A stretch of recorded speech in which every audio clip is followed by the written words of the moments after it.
এক সময় এক বনের বাস করত এক খরগোশ আর এক কচ্ছপ। খরগোশ ছিল খুবই দ্রুতগতি আর অহংকারী। সে তার দ্রুতগতির দৌড়ানোর জন্য সবসময় মাথা উঁচু করে হাঁটত। আর কচ্ছপ ছিল ধীর, শান্ত এবং পরিশ্রমী।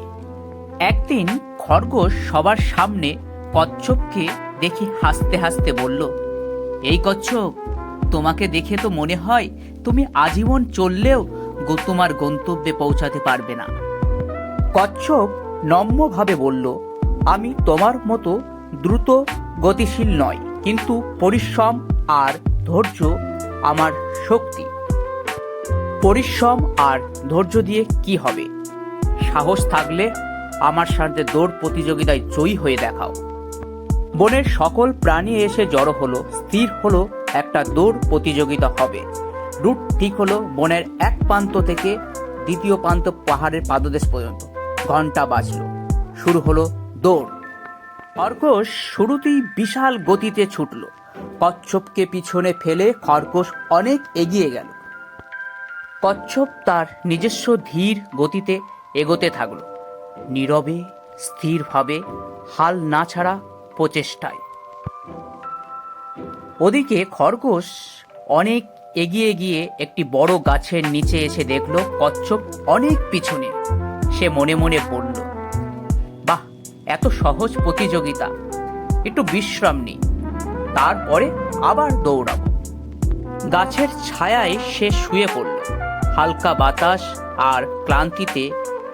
এদিকে কচ্ছপ থামেনি। সে ধীর গতিতে নিয়মিত এগোতে লাগলো। ঘাম ঝরছিল তার শরীর থেকে, তবুও একবার থামেনি। সময় শেষ হয়ে এলো, সূর্য ঢলে পড়ল পশ্চিমে।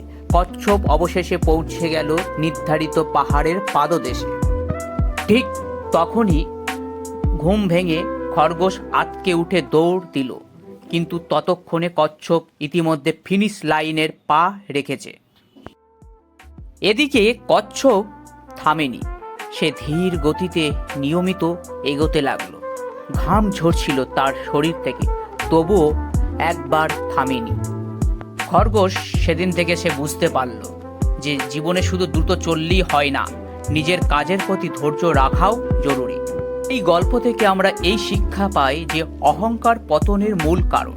প্রতিভা থাকলেই পরিশ্রম ছাড়া সফলতা অসম্পূর্ণ।